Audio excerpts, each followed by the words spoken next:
Hey guys, welcome you all on my YouTube channel. चलिए guys, हम लोग कर रहे थे क्लास 12 बायोलॉजी का पहला चैप्टर जिसका नाम है जीवों में जनन, रिप्रोडक्शन इन लिविंग ऑर्गेनिज्म। अब तक हम लोग इस वीडियो में लाइफ स्पान यानी जीवन काल को कंप्लीट समाप्त कर चुके थे। आज इस वीडियो में हम लोग करेंगे जनन क्या होता है, जनन कितने प्रकार के होते हैं और अलैंगिक जनन का जितना भी टाइप बन सकता है उन सभी को डिटेल में यहाँ पे चर्चा किया जाएगा। इससे पहले आप लोग इस चैप्टर को 10 में भी पढ़े होंगे, रिप्रोडक्शन इन लिविंग ऑर्गेनिज्म, जीवों में जनन। लेकिन यहाँ पे इंटर में क्योंकि नीट एग्जाम भी है तो यहाँ पे हम लोग को डिटेल में करना है, क्योंकि नीट एग्जाम में समझिए कि 2 से 3 क्वेश्चन इस छोटे से चैप्टर से आ जाता है, जो कि 2 से 3 क्वेश्चन का मतलब हो गया 8 से 12 नंबर, तो चांदी हो गया और क्या।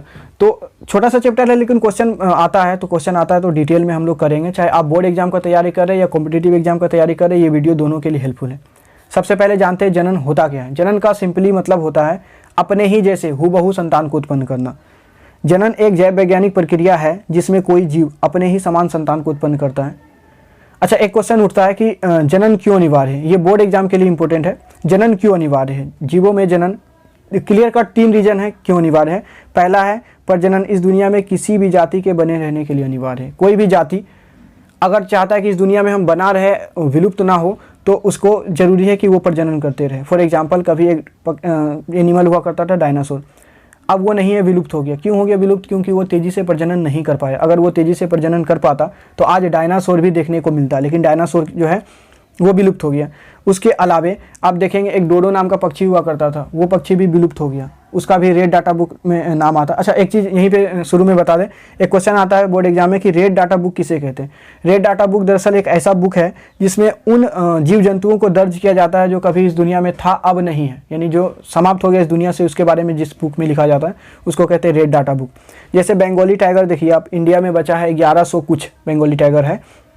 अगर बंगाली टाइगर को कोई मार दे और ये विलुप्त हो गया या किसी तरह से ये विलुप्त हो गया, क्योंकि इसकी प्रजनन दर बहुत कम है तो विलुप्त होने की चांसेस बहुत ज़्यादा है, तो विलुप्त हो गया तो इसका नाम रेड डाटा बुक में चला जाएगा कि अब ये विलुप्त हो गया, अब ये नहीं मिलेगा। आप इंडिया में टाइगर को नहीं मार सकते। रीज़न ये, पहला रीज़न तो ये है कि ये नेशनल एनिमल, राष्ट्रीय जानवर है। अगर आप इसे मार देते हैं तो उसके वजह से भी जेल होगा। दूसरा कारण ये है कि आप इसे मारेंगे तो ये विलुप्त हो जाएगा, फिर टाइगर किसी को देखने को ही नहीं मिलेगा। तो प्रजनन बहुत ज़रूरी है किसी भी जाति का, चाहे वो टाइगर हो या इंसान हो, हर किसी के लिए ज़रूरी है। प्रजनन क्या करता है? प्रजनन की प्रक्रिया दुनिया में जीवन की निरंतरता को सुनिश्चित करता है। कोई भी जीव निरंतर जीते रहेगा वो सुनिश्चित करता है प्रजनन। यानी आप प्रजनन कर रहे हैं तो आप अपने ही जाति के जीवन का निरंतरता सुनिश्चित कर रहे हैं। जैसे इंसान अगर लगातार प्रजनन कर रहा है तो ये बात सुनिश्चित करता है कि इंसान लगातार बना रहेगा। तीसरा पॉइंट यही है, मानव द्वारा प्रजनन सुनिश्चित करता है कि मानव जाति अपने आने वाले संपूर्ण समय के लिए दुनिया में लगातार बने रहेगी। यानी इंसान अगर प्रजनन कर रहा है तो इंसान आखिरी समय तक चलेगा, यानी इसकी संख्या कभी ख़त्म नहीं होगी, ये बढ़ते जाएगा। ऐसे इंसानों का टेंशन नहीं, इंसानों में प्रजनन उत्तेजना बहुत ज़्यादा है। जहाँ आप देखेंगे कि चाइना जैसे देश में आबादी इतना ज़्यादा बढ़ गया कि वहाँ पे कानून लाया गया है कि हम दो हमारे दो। लेकिन इंडिया में क्या, इंडिया में लोग इतना उत्सुक हैं, यहाँ पर दूसरा कानून, यहाँ हम दो हमारे और होने दो, और 2-3 साल बाद फिर हमारे गिन लो। तो चलिए थोड़ा सा यहाँ पर देख लीजिए कि प्रजनन क्या है। सिंपली मतलब है, प्रजनन का मतलब है अपने ही समान संतान को उत्पन्न करना। और प्रजनन क्यों करते हैं? तो प्रजनन करने का मुख्य रूप से यही रीज़न है कि इस संसार में अगर किसी भी जाति को बने रहना है, जीवन को लगातार चलाते रहना है, तो प्रजनन जरूरी है। आप देखिए ये मुर्गी का अंडा टूटा है और ये मुर्गी का बच्चा बाहर निकला, इससे ये सुनिश्चित होता है कि टूटने से हर बार, टूटने का अर्थ ये नहीं है हर बार कि समाप्त होना, टूटने से कभी कभी ज़िंदगी शुरू भी होता है। आगे हम लोग देखते हैं जनन के कितने प्रकार हैं। जनन के प्रकार, टाइप्स ऑफ रिप्रोडक्शन। मुख्यतः जनन के 2 प्रकार हैं, एक है लैंगिक जनन, एक अलैंगिक जनन। ये सब तो आप जानते हैं, बस थोड़ा सा रिवाइज कर लीजिए। लैंगिक जनन, अलैंगिक जनन। लैंगिक जनन सबसे पहले हम लोग करेंगे लैंगिक जनन। अलैंगिक जनन को इस वीडियो में डिटेल से करेंगे, इसलिए पहले लैंगिक जनन का सिर्फ डिफिनेशन कर लेते हैं कि लैंगिक जनन होता क्या है। सेक्सुअल रिप्रोडक्शन, 2 जनकों से उनकी लैंगिक कोशिकाओं के उपयोग द्वारा। देखिए लैंगिक जनन में जो है 2 जनक भाग लेता है। जैसे आप इंसान में देखेंगे तो इंसान में एक होता है मेल, एक फीमेल, एक नर और एक मादा, तो 2 जनक हो गया। उनके लैंगिक कोशिकाओं के उपयोग द्वारा अपना लैंगिक कोशिका, सेक्स सेल का इस्तेमाल करता है। जैसे नर में सेक्स सेल क्या है, लैंगिक कोशिका क्या है, वो है शुक्राणु नर में, और मादा में है अंडाणु। जब शुक्राणु और अंडाणु ये दोनों सेल, सेक्स सेल मिलेंगे तो नई जीव उत्पन्न होता है, इसे ही लैंगिक जनन कहते हैं। तो लैंगिक जनन क्या है, जिसमें 2 जनक होते हैं और अपने लैंगिक कोशिकाओं यानी स्पर्म ओवम, शुक्राणु अंडाणु के प्रयोग से, दोनों के प्रयोग से एक नए संतान का उत्पन्न होना लैंगिक जनन कहलाता है। लैंगिक जनन में क्या होता है, देखिए लैंगिक प्रजनन में एक जनक के लैंगिक कोशिका मान लीजिए कि एक मेल है एक फीमेल है, तो एक जनक की लैंगिक कोशिका दूसरे जनक की लैंगिक कोशिका के साथ संलयित होकर युग्मनज का निर्माण करता है। तो इसको हम डिटेल में बताते हैं यहाँ पे देखिए, मान लीजिए कि लैंगिक जनन कराना है तो इसमें 2 अलग अलग जनक की जरूरत पड़ेगा। ये स्लाइड हम बाद में भी समझाएंगे, लेकिन इसको अभी समझ लेंगे आप तो बहुत ज़्यादा हेल्पफुल होगा, आपको इससे समझ में भी आ जाएगा, याद भी रहेगा। तो लैंगिक जनन होने के लिए 2 जनक की आवश्यकता है। एक मान लीजिए कि ये पुरुष है नर और एक फीमेल है महिला, तो नर से आएगा एक नर हार्मोन जिसको बोलेंगे नर युग्मक, और मादा से आएगा एक मादा हार्मोन जिसको बोलेंगे मादा युग्मक। नर युग्मक को शुक्राणु और मादा युग्मक को अंडाणु कहते हैं। तो शुक्राणु क्या है, ये नर युग्मक, अंडाणु क्या है, मादा युग्मक। याद करते चले, शुक्राणु नर युग्मक, मादा युग्मक क्या है, अंडाणु। ये रहा शुक्राणु का इमेज इस तरह से, और ये अंडाणु का इमेज है। जब शुक्राणु और अंडाणु आपस में मिलेंगे तो इस प्रक्रिया को कहते हैं निषेचन। शुक्राणु और अंडाणु के मिलने की प्रक्रिया को क्या बोलते हैं, निषेचन। ये शुक्राणु देखिए ये अंडाणु में घुसने का प्रयास कर रहा है, और करोड़ों शुक्राणु होता है लेकिन घुस पाता है इसके अंदर कोई एक ही शुक्राणु, और इस प्रक्रिया को हम लोग कहते हैं निषेचन। जब शुक्राणु और अंडाणु का निषेचन होता है तो क्या होता है, युग्मनज, एक नए प्रकार के कोशिका का निर्माण होता है। युग्मनज देखिए, एक कोशिका तो है शुक्राणु, एक कोशिका अंडाणु, जब दोनों मिलेगा तो शुक्राणु अंडाणु मिलकर एक नए कोशिका का निर्माण करेगा जिसका नाम है युग्मनज। ये युग्मनज बाद में विकसित होकर के भ्रूण का निर्माण करता है। तो पहले था शुक्राणु अंडाणु, इन दोनों ने शुक्राणु अंडाणु ने निषेचन किया और क्या बना दिया, युग्मनज। ये युग्मनज विकसित होकर के क्या बना दिया, भ्रूण का निर्माण कर दिया। अब ये भ्रूण भी विकसित होकर क्या चीज बनाता है, शिशु। पूरा प्रक्रिया देखिए, एक नर है एक मादा है, नर में आएगा नर युग्मक, मादा में मादा युग्मक। नर युग्मक को शुक्राणु कहते हैं, मादा युग्मक को अंडाणु कहते हैं। ये शुक्राणु एक कोशिका है, अंडाणु एक कोशिका है। जब शुक्राणु अंडाणु मिलेगा तो इस प्रक्रिया को बोलते हैं फर्टिलाइजेशन, निषेचन। निषेचन के फलस्वरूप शुक्राणु अंडाणु क्या बनाएगा, एक नए प्रकार की कोशिका बनाएगा जिसका नाम है जाइगोट युग्मनज। ये युग्मनज आगे विकसित होगा और भ्रूण का निर्माण करेगा, और ये भ्रूण आगे जाकर के फिर बेबी को जन्म देगा, आगे संतान को जन्म देगा। अब आपको लैंगिक कोशिका, लैंगिक जनन के बारे में कंप्लीट नॉलेज मिल चुका होगा। तो लैंगिक जनन के बारे में थोड़ा सा बस पढ़ लेते हैं। लैंगिक जनन क्या है, लैंगिक जनन में एक जनक की लैंगिक कोशिका दूसरे जनक के लैंगिक कोशिका के साथ मिलकर क्या बनाता है, जाइगोट यानी युग्मनज का निर्माण करता है, नामक नई कोशिका बनाता है। ये युग्मनज जो है बाद में बढ़ता है और नए जीव में विकसित हो जाता है। आई थिंक ये क्लियर हो चुका होगा। हम लोग देखते हैं अब इसके प्रकार तो देख लिए, एक लैंगिक जनन एक अलैंगिक जनन। तो लैंगिक जनन में हम लोग डिटेल से बाद में चर्चा करेंगे। सबसे पहले हम लोग अलैंगिक जनन का डिटेल एनालिसिस करते हैं। अलैंगिक जनन क्या होता है, कितने प्रकार के होते हैं। तो अलैंगिक जनन का क्या मतलब है, एकमात्र जनक से नए जीव का उत्पन्न होना अलैंगिक जनन कहलाता है। इसमें अलैंगिक जनन में 2 जनक नहीं होता, जैसे लैंगिक जनन में एक मेल और एक फीमेल होता था। अलैंगिक में मेल फीमेल नहीं होता, एक ही जनक होता, एक ही पेरेंट होता है। इस प्रकार के जनक में केवल एक ही जनक भाग लेते हैं। इस प्रकार के जनन में एक ही जनक भाग लेते हैं, और इस प्रकार के जनक संतति, ये इंपॉर्टेंट लाइन यहाँ पे है, थोड़ा सा याद रखें। इस प्रकार के इस प्रकार के जनन में जनक तथा संतति में कोई अंतर नहीं होता है, इसलिए अलैंगिक जनन के फलस्वरूप उत्पन्न संतति को क्लोन कहते हैं। तो अगर आप अलैंगिक जनन का बात कर रहे हैं तो जिस तरह से उसका पेरेंट दिखता है उसी तरह से उसका संतति यानी संतान भी दिखेगा। अगर आप मान लीजिए पपीता के गाछ का बात कर रहे हैं, हालांकि पपीता में लैंगिक जनन होता है, फिर भी आप ले सकते हैं कि अलैंगिक जनन, जैसे कि कोई गाछ देखे होंगे, गाछ में अलैंगिक जनन होता है लेकिन ज़्यादातर लैंगिक ही होता है। तो गाछ अपने ही जैसे गाछ को उत्पन्न करे, एकदम हूबहू मिलता है, लगभग 99.99% मिल जाता है, तो आप देखेंगे उसको क्या बोलते हैं, उसको क्लोन बोलते हैं। तो अलैंगिक जनन अगर आप देख रहे हैं तो अलैंगिक जनन में तो 100% मिल जाता है। तो अलैंगिक जनन से जो संतान उत्पन्न होता है वो अपने ही पेरेंट के जैसा एकदम हूबहू उसी के जैसा दिखता है, इसको हम लोग क्या कहते हैं, इसे हम लोग क्लोन कहते हैं। अब हम लोग देख लेते हैं कि अलैंगिक जनन के कौन कौन से उदाहरण हैं। अलैंगिक जनन के प्रमुख उदाहरण 6 हैं, जिसको इस वीडियो में हम लोग डिटेल में करेंगे। एक है अमीबा में द्विखंडन, एक है हाइड्रा में मुकुलन, राइजोपस में बीजाणु निर्माण, प्लेनेरिया में पुनर्जनन, स्पाइरोगायरा में खंडन, और पुष्पी पौधों में कायिक जनन। तो चलिए एक एक करके हम लोग अलैंगिक जनन के प्रकार को पढ़ते हैं।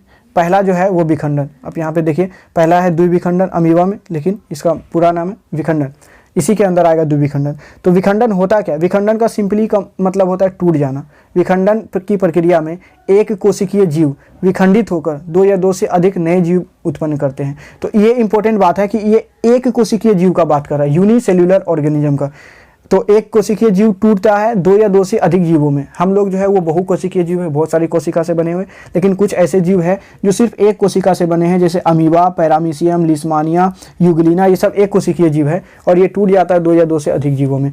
तो देखिए, अगर एक कोशिकीय जीव दो जीवों में टूटता है तो उसका नाम होता है द्विखंडन, द्विविखंडन, और बहुत सारे कोशिकाओं में टूटता है तो उसका नाम होता है बहुविखंडन। समझ में आ गया? सबसे पहले देखते हैं द्विविखंडन क्या है, बाइनरी फिजन किसे कहते हैं। तो अलैंगिक जनन की इस प्रक्रिया में जनक जीव अपने ही समान दो नए जीवों में टूट जाता है। तो एक जीव अगर दो जीवों में टूट रहा, एक जीव दो नए जीवों में टूट रहा है तो उसको क्या बोलेंगे आप? उसे बोलेंगे द्विविखंडन। द्विविखंडन का एग्जाम्पल एक कोशिकीय जीव जैसे कि अमीबा, पैरामीशियम, लिस्मानिया, यूग्लिना आदि द्विविखंडन के उदाहरण है। अच्छा, एक बात और, अमीबा, पैरामीशियम, लिस्मानिया ये तीनों प्रोटोजोआ का उदाहरण है। एक इंपॉर्टेंट नोट, अमीबा में द्विखंडन जो है वो किसी भी तल में हो सकता है। किसी भी तल में मतलब है अमीबा टूटकर दो जीव बनाएगा, एक अमीबा दो जीव बनाएगा तो वो किसी भी तल में टूट सकता है। ऐसे भी टूट सकता है, ये ऐसे भी टूट सकता है, इस तरह से भी टूट सकता है। तो अमीबा सिंपली कागज होता है ना, कागज आप उसको कैसा भी फाड़ सकते हैं। एक कागज आप फाड़ेंगे दो भागों में, आप कैसा भी फाड़ सकते हैं। तो अमीबा भी किसी भी तरह से टूट सकता है। अमीबा स्यूडोपोडिया का बना होता है और इसका जो आकार होता है वो भी निश्चित नहीं होता। आप यहाँ पे समझे कि बाइनरी फिजन अमीबा, अमीबा में द्विखंडन होता है कैसे। ये देखिए अमीबा है, यहाँ पे अमीबा का केंद्रक है और ये इधर साइटोप्लाज्म है, केंद्रिका झिल्ली है। अब आप देखेंगे कि बीच में उसका केंद्रक होता है। केंद्रक बंटने का मतलब है जीव का बढ़ जाना, यानी एक जीव दो जीव का निर्माण तभी कर सकता है जब उसका जो केंद्रक यानी न्यूक्लियस है वो बढ़ जाए। तो आप देखेंगे बीच वाला केंद्रक जो है धीरे धीरे लंबा हो रहा, बढ़ रहा, बढ़ते बढ़ते ये दो भागों में बढ़ गया और फिर ये दो नए जीव का निर्माण कर दिया और जो नया जीव बना वो हूबहू अपने जनक के समान दिख रहा है, इसलिए ये अलैंगिक जनन है। अलैंगिक जनन में एक ही जनक होता है और इसका जो संतान होता है बिल्कुल अपने जनक के समान दिखता है, अपने पेरेंट के समान दिखता है, इसलिए अलैंगिक जनन से उत्पन्न संतान को हम लोग क्लोन कहते हैं। ये बात याद रखें, क्लोन वाला। अच्छा, ये जो द्विविखंडन हुआ है ये दो तरह से हो सकता है। अगर ये इस तरह से कटे हॉरिजॉन्टली, इस तरह से कटे हॉरिजॉन्टली अगर, तो इसको नाम दिया जाता है ट्रांसवर्सल बाइनरी फिजन। और अगर ये वर्टिकली इस तरह से कट जाए तो इसका नाम दिया जाता है लॉन्गिट्यूडनल बाइनरी फिजन। आप देखेंगे कि इसका एग्जांपल पैरामीशियम देखिए, पैरामीशियम में जो बाइनरी फिजन होता है वो ट्रांसवर्सल होता है और यूग्लिना में जो होता है वो होता है लॉन्गिट्यूडनल। यहाँ पे देख सकते हैं यूग्लिना में कैसे द्विविखंडन होता है। यहाँ पे एक जीव है यूग्लिना, यहाँ पे इसका केंद्रक है और यहाँ पे देखेंगे इसका फ्लैजिला है, फ्लैजिला जो कि इसको चलने में मदद करेगा। यहाँ से जो केंद्रक है धीरे धीरे बंटना शुरू हो गया, एक टाइम पे दो केंद्रक हो गया और यहाँ पे देखिए एकदम सीधा सीधा बंट रहा, इसलिए इसको बोलेंगे हम लोग ट्रांसवर्सल। आप एक चीज़ और याद रखेंगे यूग्लिना के बारे में कि यूग्लिना एक ऐसा जीव है जो कि आप बोल सकते हैं कि ये अपने भोजन खुद भी बना सकता है या दूसरे पर भी निर्भर करता है, यानी ये स्वपोषी भी है और परपोषी भी। इंपॉर्टेंट नोट है कि यूग्लिना ही वो जीव है जो कि फोटोसिंथेसिस यानी प्रकाश संश्लेषण कर सकता है। आप इसे धूप में रखेंगे तो अपना भोजन खुद बना लेगा क्योंकि इसके पास क्लोरोफिल होता है, तो ये हो गया स्वपोषी। और अगर धूप नहीं मिलेगा तो ये अपना भोजन किसी से ले लेगा, तो ये हो गया परपोषी। आगे हम लोग चलते हैं, दूसरा एग्जाम्पल देखते हैं। देखिए बाइनरी फिजन अमीबा में होता है और एक लिस्मानिया बताए थे, तो लिस्मानिया के बारे में याद रखेंगे कि काला बुखार इसी के कारण आता है, लिस्मानिया के कारण काला बुखार आता है। पैरामीशियम का आकार इस तरह से होता है और यहाँ पे सीलिया होता है जिसके मदद से ये चलता है। अमीबा जो है स्यूडोपोडिया का बना होता है। ये सब नोट आप याद रखेंगे। आगे हम लोग देखते हैं बहुविखंडन। तो विखंडन हम लोग पढ़ रहे हैं, विखंडन दो तरह का होता है। एक द्विविखंडन, जब एक कोशिकीय जीव दो भागों में टूटेगा तो द्विविखंडन, और जब एक कोशिकीय जीव दो से अधिक भागों में टूट जाएगा तो उसको बोलते हैं बहुविखंडन। इसका सबसे प्राइम एग्जाम्पल है प्लाज्मोडियम। प्लाज्मोडियम को मलेरिया परजीवी भी कहते हैं। दरअसल प्लाज्मोडियम जो होता है वो कहाँ पाया जाता है, तो एक होता है मादा मच्छर, मादा एनाफिनीज। तो जो नर मच्छर होता है वो तो बेचारा शरीफ रहता है, बदमाशी मादा मच्छर करती है।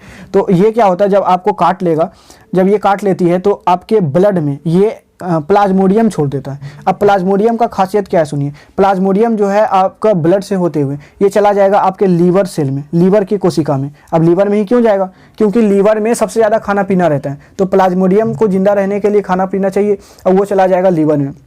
लेकिन लीवर में उसको एक खतरा है। खतरा क्या है, खतरा कौन है, खतरा है हमारा WBC। WBC आप जानते होंगे, ये हमारा इम्यून सिस्टम है, रक्षा प्रणाली का एक तरह से समझिए। WBC जो है हमारे बॉडी का सैनिक है। हमारा शरीर एक देश है और इसका सैनिक जो है वो है WBC व्हाइट ब्लड सेल। ये किसी भी बीमारी को खा जाता है, मार देता है उसको, कोई भी बैक्टीरिया वगैरह रहे खा जाएगा।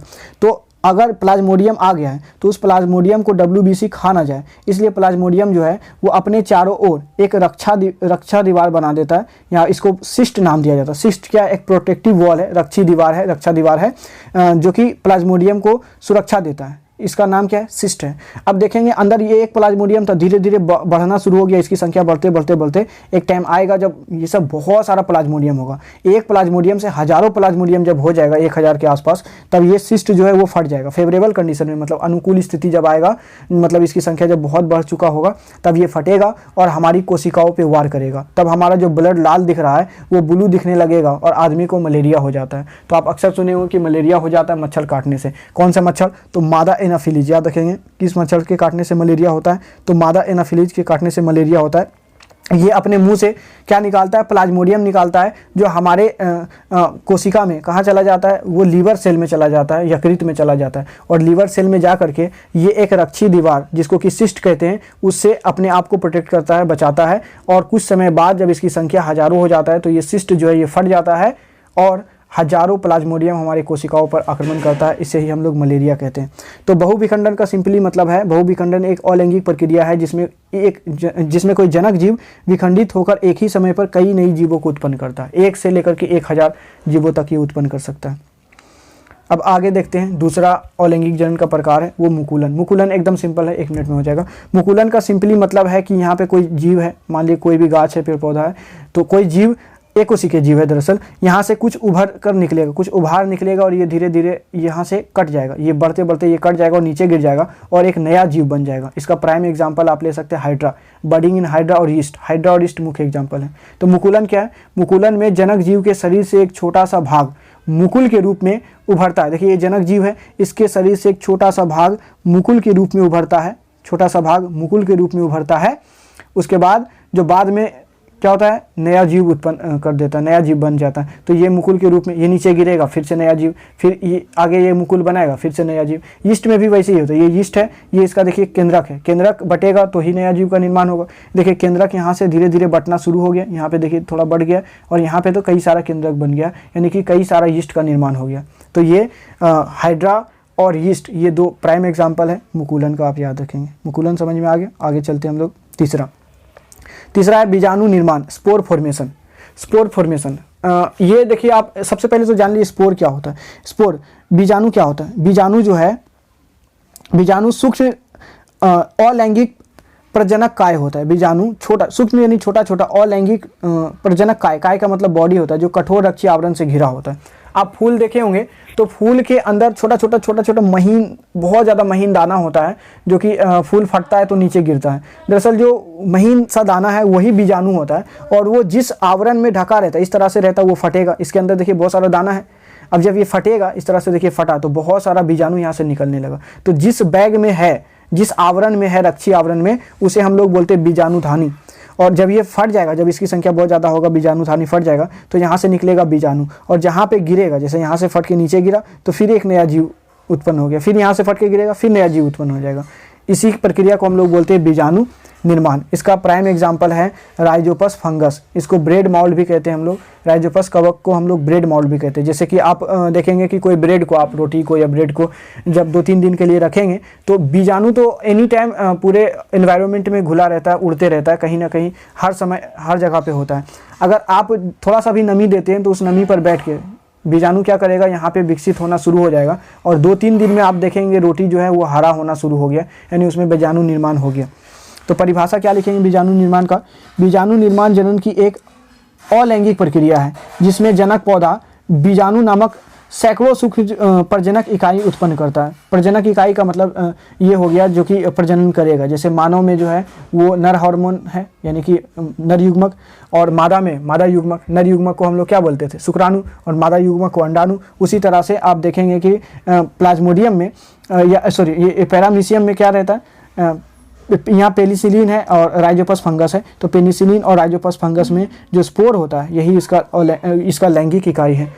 जब पौधे का बीजाणु आवरण फटता है, बीजाणु आवरण ये वाला, ये हिस्सा जब फट जाएगा तो क्या होगा?